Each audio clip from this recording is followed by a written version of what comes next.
Berenstain Bears Bedtime Battle by Stan and Jan Berenstain. The Berenstain Bears Bedtime Battle. It's been a long day, and bedtime has come. When little bears fight it, tired grown-ups succumb.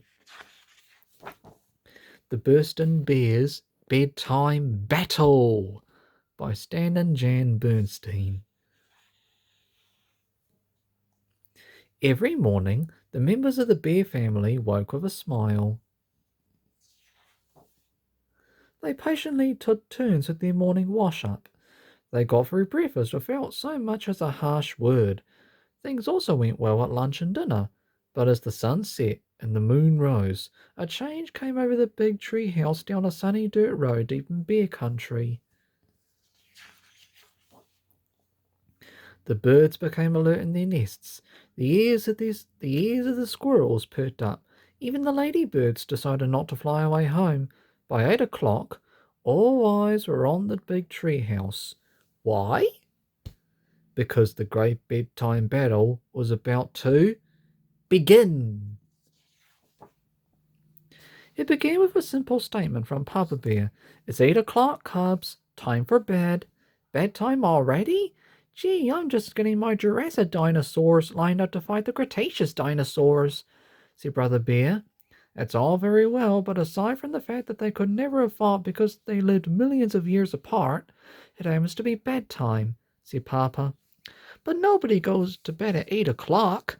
Besides, I'm older than Sister, so I should be allowed to stay up later, protested Brother. That's not fair. It's not my fault that I'm younger than Brother, said Sister. That's enough fussing. 8 o'clock is bedtime, and it's 8 o'clock, so up to bed we go, said Papa. Not just yet, dear, not until they pick up all their toys, said Mama. But Mama, my stuffed animals are all set up for a tea party, said Sister. It's way past tea time. Everything must be picked up and put away. Stuffed animals, dinosaurs, everything, said Mama. Okay, said Brother with a sigh. And ever so slowly, Brother and Sister began to pick up their toys.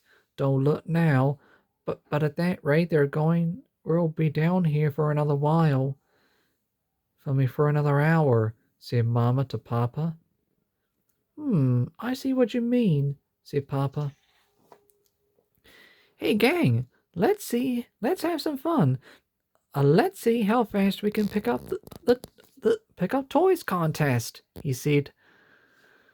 But the cubs just kept on picking up toys ever so slowly.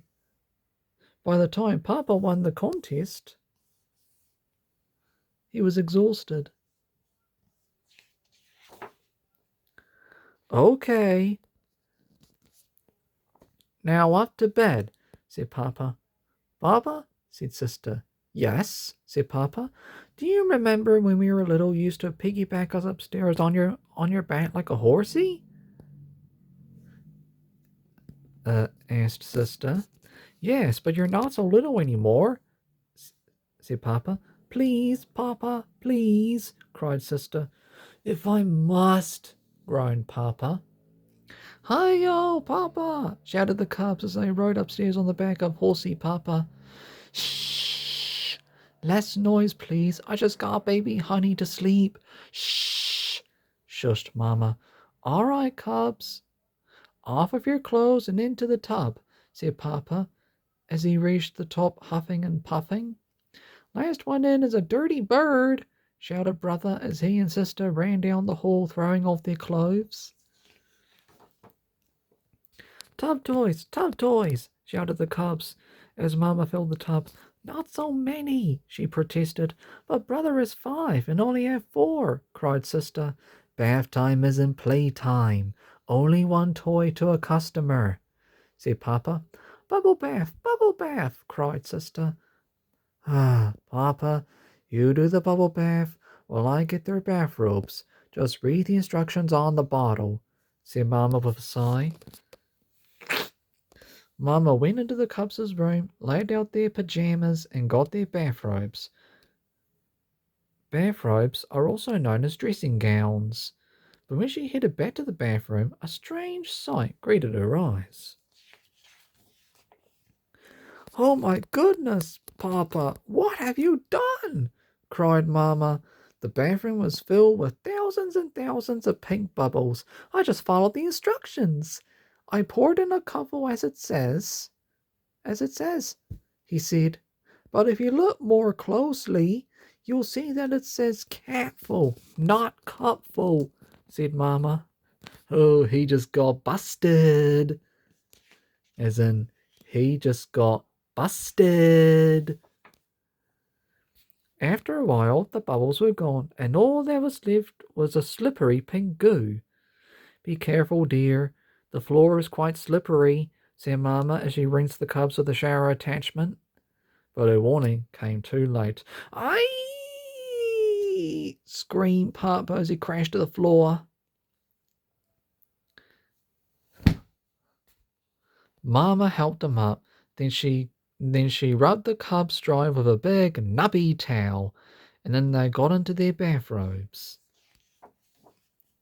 "Next stop, brushing your teeth. The ones above and the ones beneath," said Mama. Not that old white toothpaste. Nobody uses white toothpaste anymore," protested Brother. "Brother's right. Lizzie Bruin has red, white, and blue toothpaste," said Sister. "And Cousin Fred has purple toothpaste," said Brother. "However, for the time being, we have white toothpaste," said Papa. And with that, he squeezed the tube too hard, and a big, long white snake shot out. Finally, the cubs were all fresh and clean and in their pajamas and ready for bed. "All right, into bed with you, and I don't want to hear any ifs, ands, or buts," said Papa. And how about our bedtime story?" said Brother. "Go ahead and say your prayers," said Mama. "By all means," said Papa. "Bless Mama, bless Papa, bless Honey Bear, bless little lady, bless little kitty, bless Grizzly Gramps, bless Grizzly Gran." Here's the bedtime story I want," said Sister. "The Three Little Kittens, not that namby-pamby story. Here's a real story. The Three Billy Goats Gruff," said Brother. "No way! That awful troll gives me nightmares," cried Sister. "Please." "There's no need to fuss. It's very simple. I'll read The Three Little Kittens to Sister, and Papa will read The Three Billy Goats Gruff to Brother," said Mama. So Brother got comfortable on Papa's lap, and Sister got comfortable on Mama's lap. But it had been quite a battle as they began to read. Mama and Papa's eyes started closing. Soon they were fast asleep. Sister slipped down off Mama's lap. Brother slipped down off Papa's lap. "Look, they fell asleep. What should we do?" said Sister. "Let them sleep. They need their rest," said Brother. And then they start reading their books. The end.